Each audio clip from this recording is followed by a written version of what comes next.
The following program is a Town of Colonie television production of the William K. Sanford Town Library.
Afternoon, everybody. Joe, I'd like to thank Joe for having me come and speak again today. I hope you enjoyed that video. It's kind of an interesting reason why I showed this today. First of all, it's Valentine's Day, which I think is appropriate. But that video encapsulates what happened in my life when my life changed the day I got married. And this book that I've just completed, Uncle John's Diner, holds a story about how I got from point A when I graduated from high school until the day I got married. And the interesting part about the video, it kind of details the historical content of what went on back then, how weddings were handled back then. Times are a little bit different now. It was a much more formal wedding. And we did things different at receptions and stuff like that. I got a kick out of I still remember to this day when we were planning the wedding and my mother and father-in-law arguing over the fact of the cost, how much it's going to cost to have a meal down there at St. Michael's Pavilion. We had roast beef and turkey with the two entrees. And one was $2.10 and the other was $2.15. And that was a real controversy at the time. So if you look at what it was like back then, a little bit different today. And but I also wanted to show, and I detail in the book, how people interacted with each other during those times. Our wedding was much more formal than you would see today, of course, but people still had fun. People brought their children to these weddings and receptions back then. You don't see that very often now, in this day and age. So that's one of the reasons why I wanted to show you that video, because it correlates with today's event, being Valentine's Day, and how my life has changed from that day moving forward. And the bittersweet part of that is when I look at those pictures, I came from a family of 10 kids, which I've spoken about before with Joe knows about that. I was raised in Troy. We had 10 kids in our family. We were dirt poor. We survived the Great Depression and World War II. I was born at the end of the war, but my older siblings were born during the Great Depression. And during the Great Depression, things were really difficult. I see that today when we talk, I don't want to get into politics or anything, but when they had that shutdown a few weeks back for 30 some odd days or whatever, and I heard stories about how people today don't have enough savings to survive a week or two. They live paycheck to paycheck. And that brought me back the memories about when I was a kid and the stories that my mother and my family told me about when things were so bad back then that people shipped their kids off to other family members or other, uncles or aunts or grandparents in my case, just so they could survive because they couldn't afford to have them. And we saw a little bit of that happening again during this particular era. And I don't want to see that happen in this country again because we're a much better country than that. But it kind of correlates itself when you look at that and what I went through and what people in my generation went through.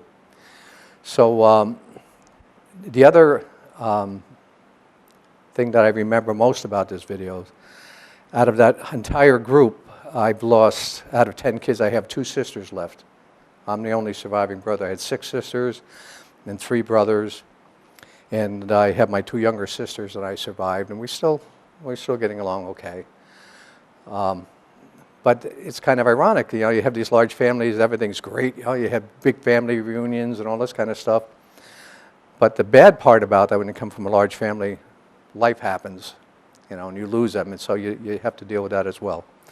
So I kind of want to begin about why I actually write. I want to talk about this new book, of course. But I wrote my first book, College in Eighth, which detailed what my life was like from age 2 in Troy until I graduated from grade school. And the reason I started writing is kind of interesting, I guess. I'm a self-published author. I haven't been lucky enough to get a publisher to pick up my works, but the people that have read my books seem to enjoy them, which is the most important thing to me. I started actually writing, when I did start seriously writing, I started at home.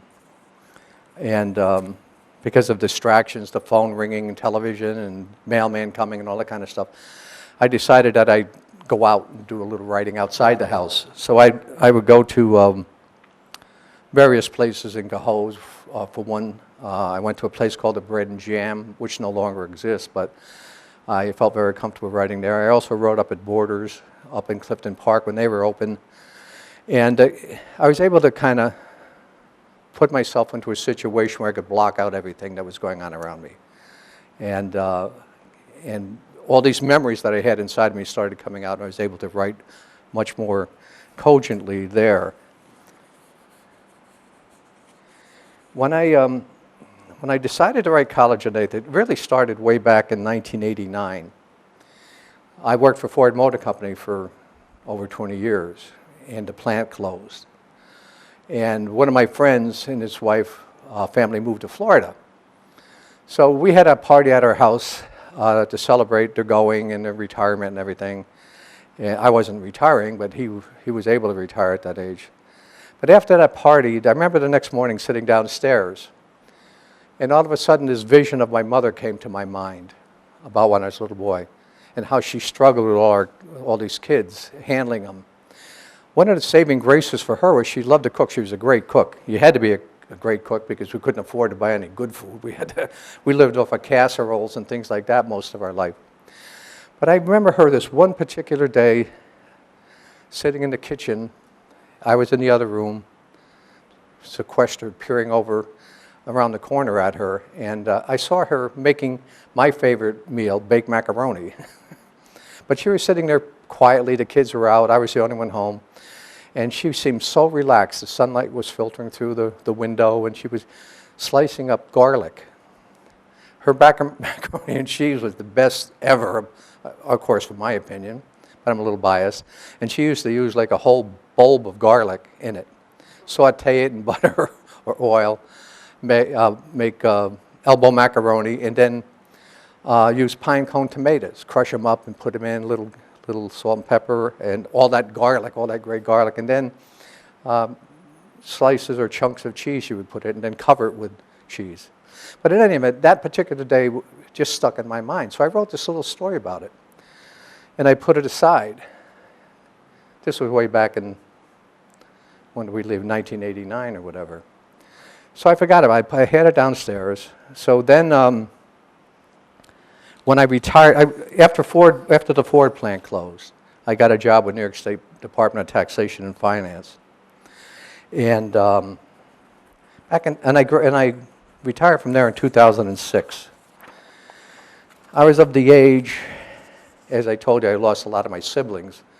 A lot of them died very young, various types of cancers and everything. With my family history, I was going on 63 years old. I'm saying to myself, well, should I keep working or try to go out and enjoy what's left of my life, and knowing my family history and who the heck knows what's going to happen to you. But in 2005, I just started to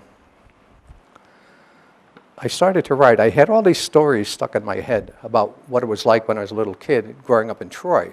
And I had written little vignettes, little essays about different things that happened or whatever.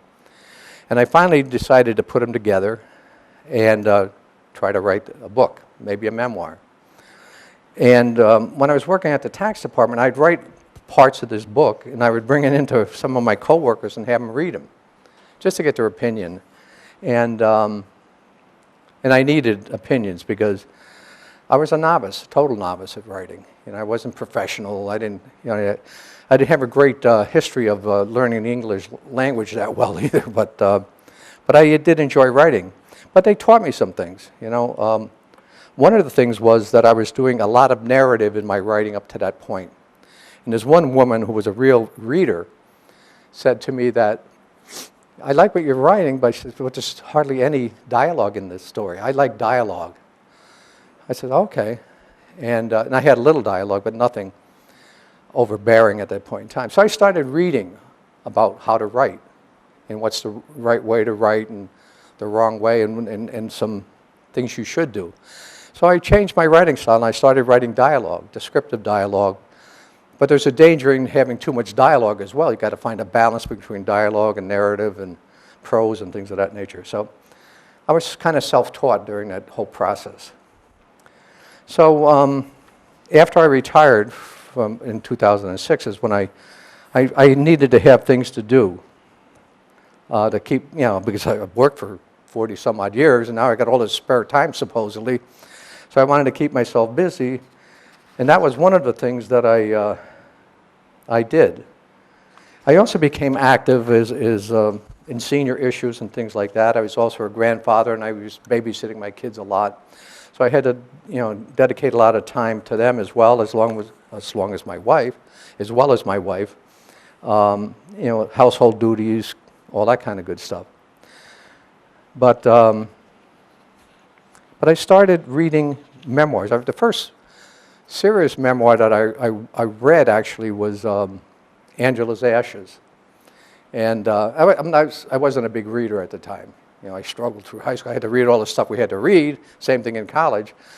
But I wasn't an avid reader. I would read magazines and stories and sports things and stuff like that.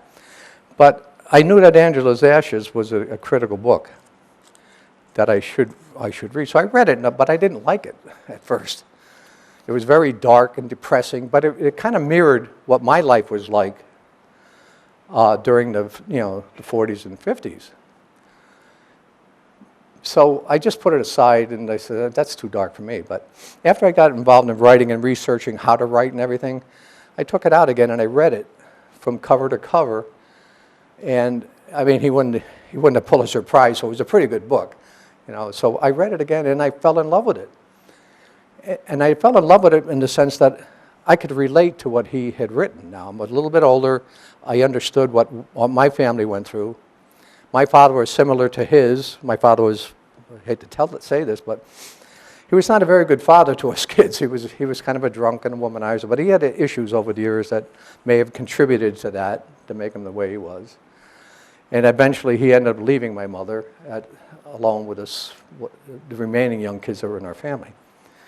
So I decided I was going to write memoirs, and I read several others also. And a lot of them talked about poverty in different eras. One of them was Southeast. I think it was called the Southeast up in Boston. But that was probably during the 60s when they had a lot of racial trouble up there about integrating schools and stuff like that. And that was pretty violent. I didn't want to write a book like that because I didn't experience those kind of things. So I wanted mine to be truthful, but a little more bright, open. So I tend to, or try to anyway, hopefully, use a lot of humor. A lot of times self-deprecating humor to try to get my point across in the books that I do write. And I hope people that read them understand what I'm saying. People use humor in many ways. I use it, it's kind of a safety device. When I was a little kid, I was bullied a lot. I was the youngest kid on the street. Boy, that is. The kids that I grew up with were a little bit older than me. So they would tend to pick on me, my brother included. My brother Cliff, who was kind of a delinquent, a great guy, but he was a delinquent during his younger life and got into all kinds of trouble. He was like the black sheep of the family. But, I loved him, And I would try to hang around with him, and he would just slap me around and tell me to get the heck away because he didn't want me hanging around getting in the kind of trouble that he was getting into. But that's what life was like for me at that point in time. And in writing, I learned, I guess, I don't know if any of you folks have written before, but I guess that the proper way of doing it is to make out an outline of what you're going to write about so you know where you're going to start, know where you're going to end, and all this kind of stuff. Well, because I had all these little snippets about my life, I didn't go the traditional way of writing a book. I didn't get an outline of where I'm going to start this. I just started it, And I started it with my earliest memory as a little infant. I could remember back to age 2. And I write about it in the first book, how and they talked about it right up to the day my mother died, when they found me hanging out the front window by my feet when I was like 2 years old. It was a hot summer day, and I was looking at the stars or whatever. My mother couldn't find me. And she ran down the street looking for me because I'd snuck out of the house once before. And they found me in the street with a little cigarette butt in my mouth and my diaper and everything. But so the second time she figured, well, maybe I did it again. But I didn't go down the street. When she came back up after she couldn't find me, she looked up at the window and saw me hanging out there and almost had a heart attack. The next thing I remember was being grabbed by my feet, dragged into the parlor and spanked for doing what I did. But in any event, that's the way my thoughts started. That's where the book, that's in the early part of the first book. And it goes through all my years from grade school to all the things we did in the city, all the trouble we got in, all my friends at the boys club and in high school or grade school, and our family relationships then. So after I finished that book, when I was writing that book, you know, a lot of people talk about writers, you know, they get writer's block. They can't write anymore. They can't think of anything. Mine was just the opposite. I just couldn't stop writing. And before I knew it, I was up to like 111,000 words on this first book. And I wanted it to go from the time I was 2 right up until this book ends. But I was lucky enough to have a lady, let me digress a little bit. We'll go back to when I was in the plant at Ford Motor Company. Back in 1988, the plant was definitely going to close at the time we knew it. And they had lunchtime programs to help us prepare for the next part of our life. So I took these noontime reading classes with a woman called Janine McCartan, who was an English teacher in Chicago for years. She taught at a Catholic school there, became a nun, got out of the nunhood, got married, had children, and came back to our area. Very bright, very warm, loving woman. So she kind of took me under her wing a little bit and asked me, after we were going through these classes, if I'd be willing to write an essay about my experiences at the plant. So I said, yeah, I would do it. So I probably wrote a 1,500-word essay about my experiences in the plant, and they published it in a yearbook that the company and the union produced to give to all of the people as a souvenir for all the years they put in the plant to take with them. Several other people wrote little essays and put it in there as well. But then Janine thought that my essay was so good that we were going to try to get it published at one of these Reader's Digest or something like that. So we submitted it. We didn't, of course, we got a reject letter. They didn't think it was timely at the time, apparently, but I think in today, when you see all these companies closing up and what all these workers are going through, I probably would have been more timely if I'd done that today. And so that really got me motivated to write down the road. That was my first adventure at it until, like I said, when I retired from the state. So after I finished the first book, College in Eighth, which went very well in this area. You know, self-published books are very, very difficult to, unless you're a well-known person or things of that nature. If you're well-known, you can get published through a traditional publisher. If you're a politician or a sports figure or somebody that's of renown, it's much easier. I tried all of the traditional routes at first. I submitted books to publishers and agents. Nobody would even respond back half the time. And so I went the self-publishing route. And I took money out of my savings that I saved for my retirement to do the first book.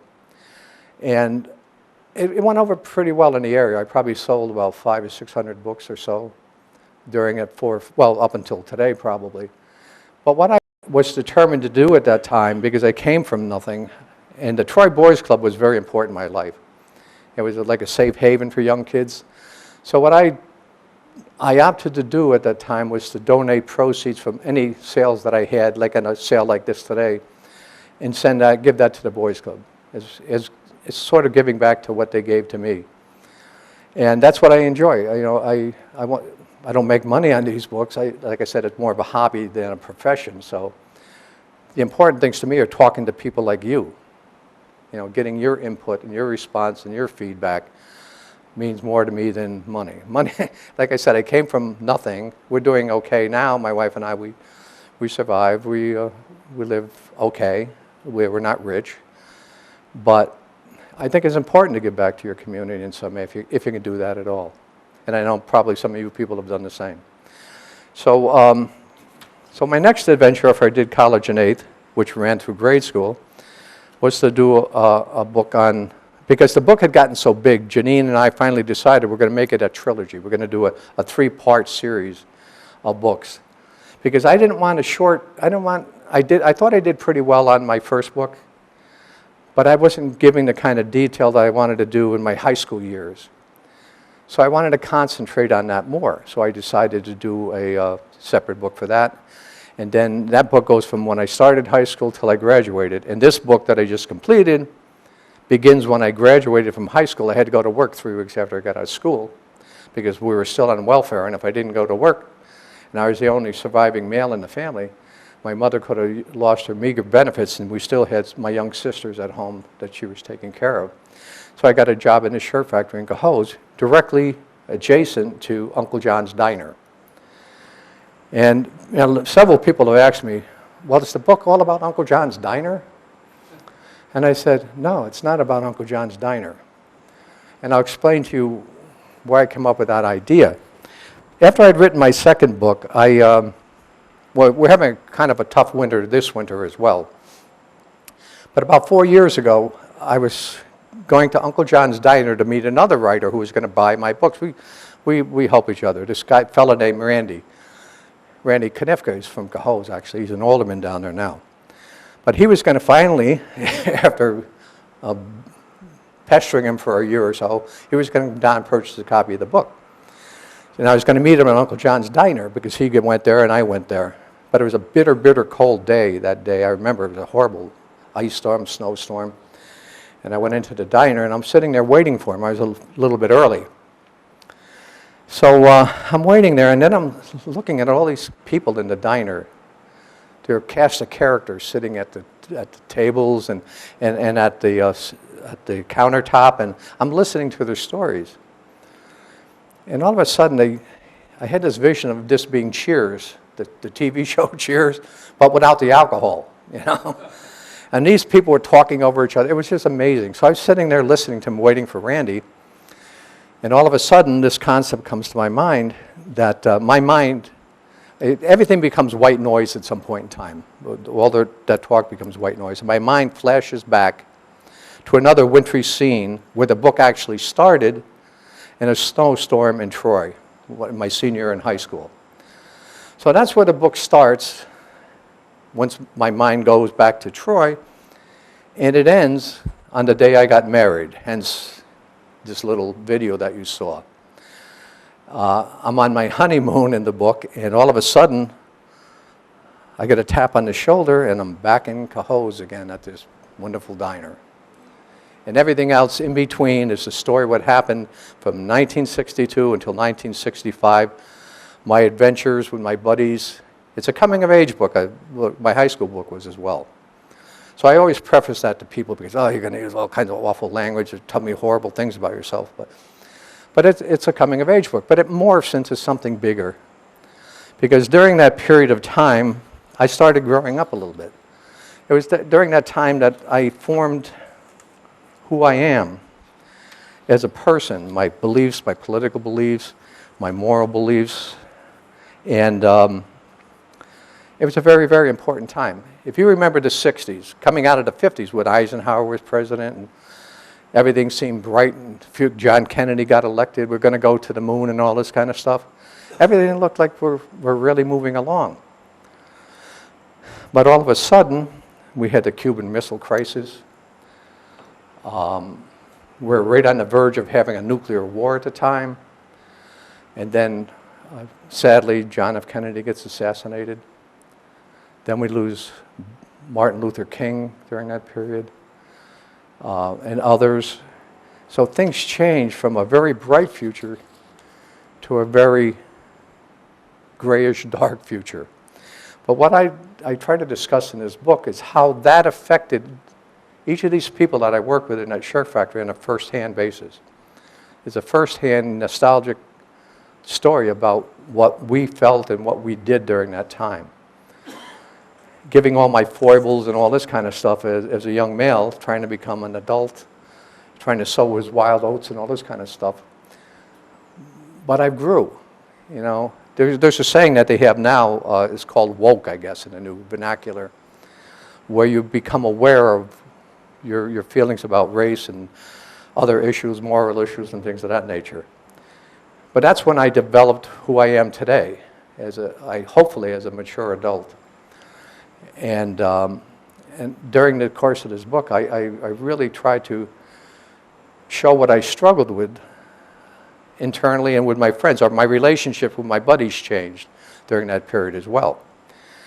And I describe how that kind of changed. And these characters that are in this book, many of them are in that video that you saw there.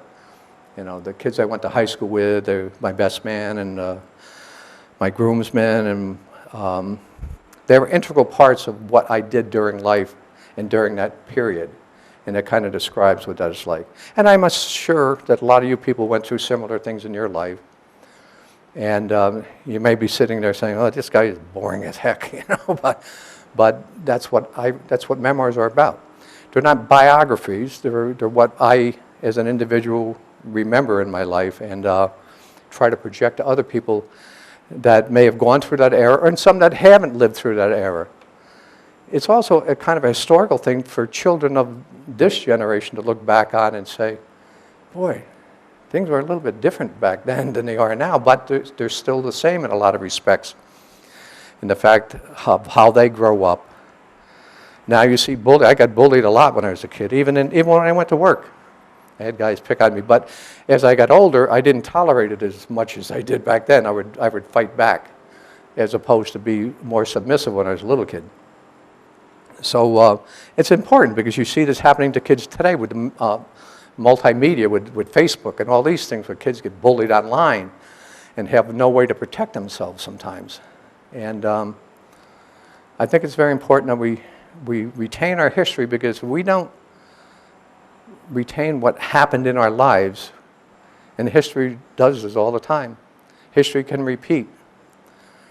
You know, we may be looking at a new Gilded Age from the 1800s in this country if we don't watch ourselves. It's very important to understand that. So with that, if anybody have any questions they'd like to ask me, or yes? Where is Uncle John's Diner located?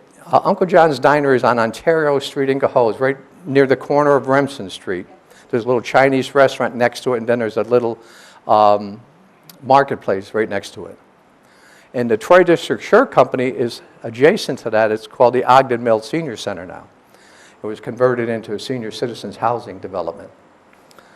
So Uncle John's Diner, it's still there. They make great breakfast sandwiches, by the way. I always tell people to stop by. And Jackie, the owner, who lost her husband several years ago, still out there cranking them out. So you might see me in there one day if you happen to go over. Yeah.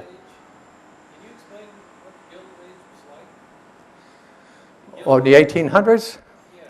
Yeah, you had a lot of these, we call them oligarchs now. You had very wealthy people that lived quite well, and the people under them that worked for them, things of that nature, didn't share in the wealth that they had then the way they probably should have. That's a simple answer. What's that? It was the era of the Vanderbilt. Yes, it was. And well, you see that in Troy. You know, Troy, if you look at the architecture in Troy, it's very elaborate, you know. Troy was one of the wealthiest communities in the country back in the 1800s. But it was in a great spot as well. I mean, it was right in the confluence of the Mohawk and Hudson rivers. We had all shipping could come through that area. Then they built a canal system in Cohoes, starting in Troy and into Cohoes, where they could then ship goods across the country. This was before they built the train lines and things of that nature. In fact, I live right across from they call it Clinton's Ditch, which is the old Erie Canal. And my backyard is part of not the advanced, but the next phase of the Erie Canal, where they used the canal and the waters from that canal to fuel the businesses in the mills. They had turbines in the mills that would help run the machines down there at that point in time. And in Troy, you would see that along the Post-and-Kill Creek back in the 1800s. There was a whole bunch of little shops that ran on hydropower, which is something they're looking to do now, you know. So it's, you know, Troy, this whole area is historically, it's incredible. I've met people from all over. I go over to the falls a lot and talk to the guards over there, and I've met people from all across the country that are amazed at the Cohoes Falls, actually, and the city. You know, and I tell them, you got to go to Troy, you got to go to Albany, you got to go downtown Cohoes, because it's so important in what happened in this country throughout history. You know, now, you know, starting in the 60s, we started shipping jobs first south, and I talk about this in the book as well, to the right to work states when they changed the labor laws in the 1940s to allow for the right to work states, and even that became too expensive for some of these companies. That's when they started shipping offshore to exploit workers overseas. Yet, you know, it's kind of funny. When I worked at the shirt company, we made shirts for J.C. Penney's. We supplied 1,500 stores for their town craft dress shirts. We were pretty close in quality to Claude Peabody and Troy. But I remember them talking. We'd have people that would examine stuff that came back. They would examine them and see why they were resent back because people didn't like them or whatever. But what we found over time, and we discovered that we were getting shirts back from South America, from Asia, whatever, and we're looking at, people were making a joke at the shoddy work that they were doing at that point in time. Oh, look at this stuff. Well, sadly, 6 years after that first time I heard that, that plant was out of business. They had shipped their jobs out of the country. And those people got nothing in return for it. They had generations of people that worked in that particular plant and other plants in the city. You know, now the entire industrial basis is gutted. It's never going to come back. We've got to realize it's not going to come back, the kind of manufacturing that they had back then because of automation and a whole bunch of other things. But they didn't protect their workers. They didn't take care of their workers. I'll give you another example. Victor Carry Bag Company in Cohoes. I don't know if you ever heard of it.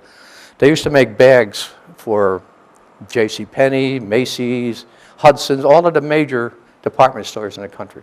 In fact, I tried to get a job there when I got out of high school because I was an art major and I had a portfolio and I wanted to be an artist. That was the real thing I wanted to do at the time. That business eventually went out of business as well. They were struggling. They had some financial issues, and people had money in a pension plan there. And this is from what I understand, let's put it that way, secondhand information. But they came to the people. They had a meeting apparently and said, look, we're in financial problems. We're having trouble here. So we need your help. Can we take money from your pension plan to keep the company going and secure your jobs and everything? Well, being dedicated people and loyal to the company, they did that. And within a couple of years, they were gone. All their money was gone. All the shareholders and owners had their money. And that plant laid vacant for years and years. And I remember when I was running, it was kind of interesting now, but when I was running for mayor in 1983, the Victor Carry Bag, they were trying to get a developer to come in and convert it into senior housing, whatever, like they did the Ogden Mills in Cohoes. So I think it was a company out of Massachusetts came in to retrofit the building.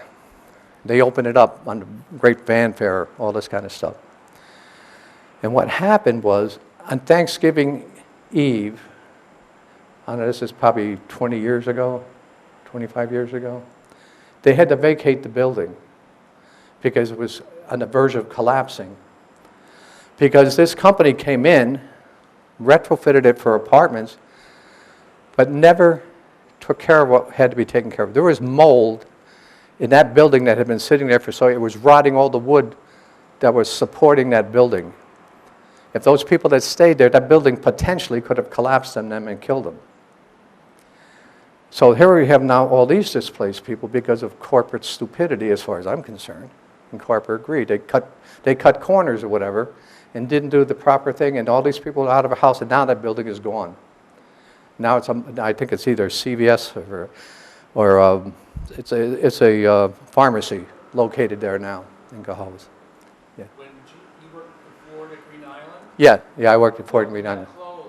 Those jobs go overseas? Yeah, what happened at Ford Motor Company, and this is kind of and I'm writing a book on that as well. Working there for 20 more years?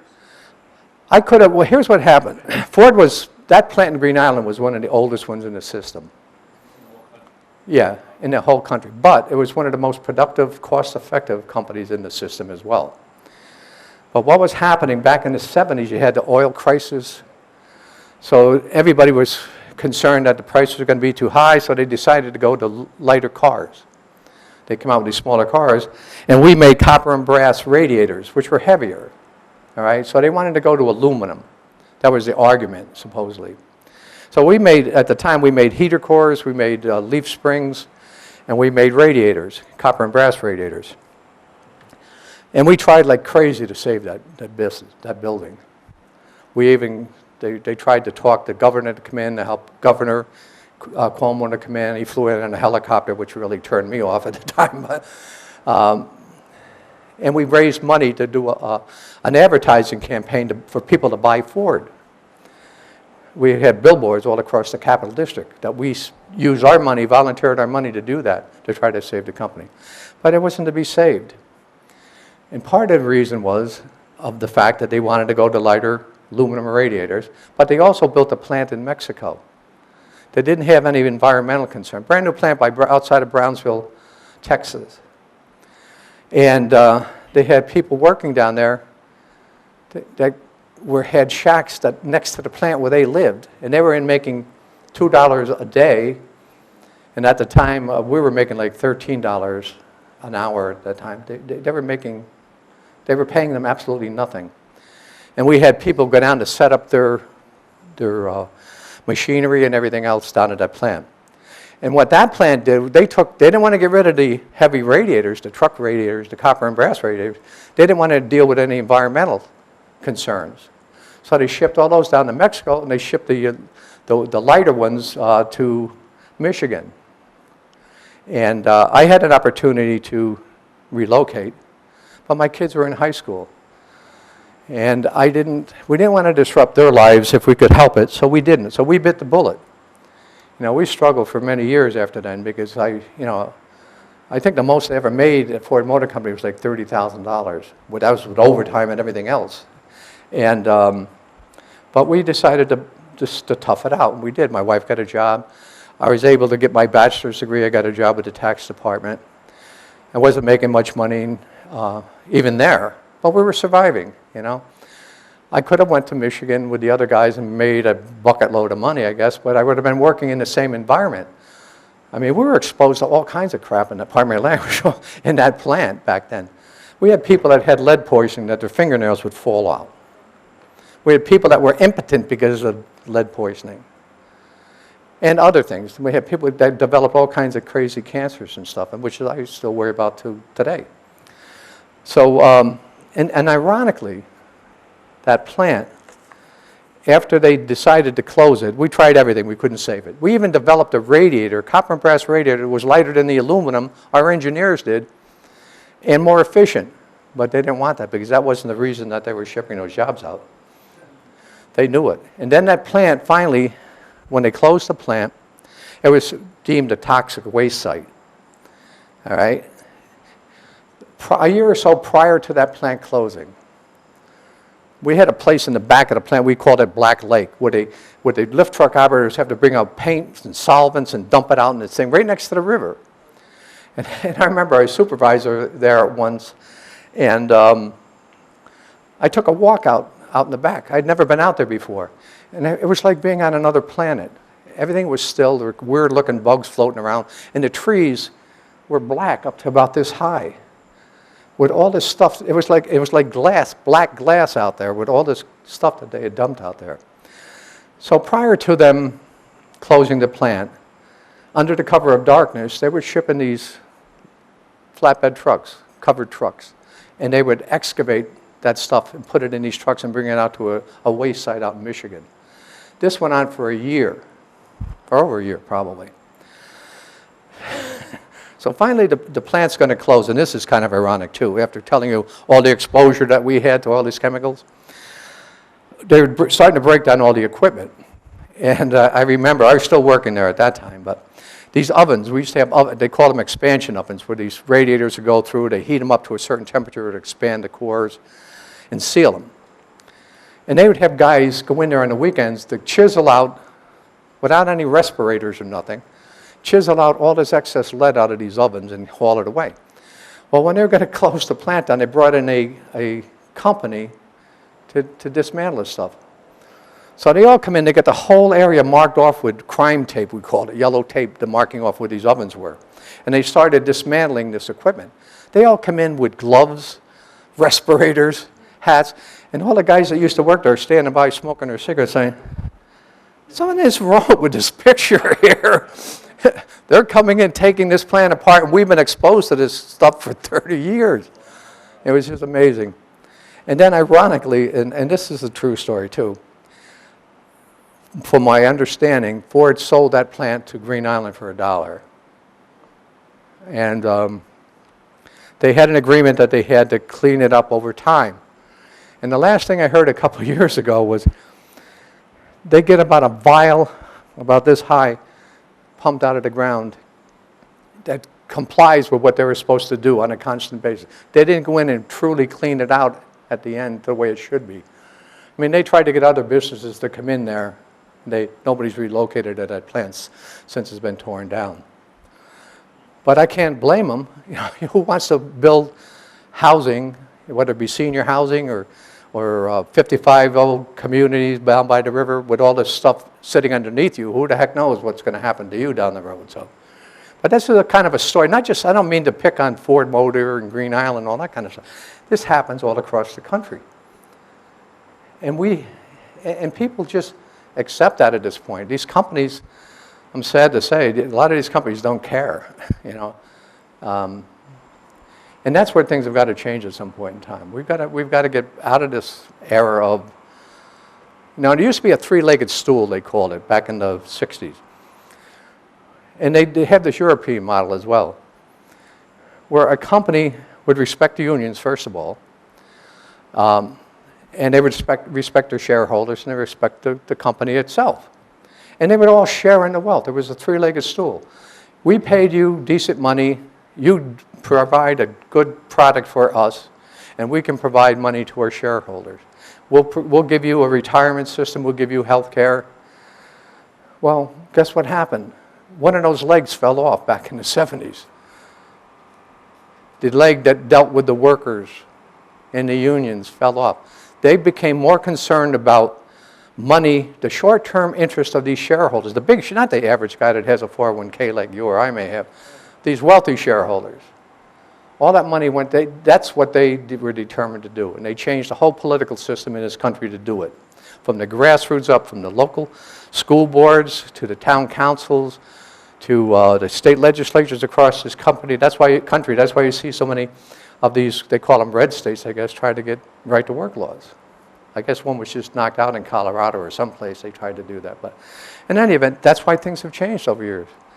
I remember when I worked at Ford's, I could go to a doctor, pay my $5 copay or whatever, get my prescription drugs for $2 or whatever for a 90-day supply. Anybody here get drugs now? Yeah, for sure. So, and anyway, I don't mean to ramble on about the political aspect of this, but getting back to my stories, that's why I try to tell them in a nostalgic way that kind of shows how we related to each other as people and what we went through then and what we may be going through in the near future. So, any more questions? Thanks, sir. Okay. Well, again, thank you for inviting me. It was a pleasure talking.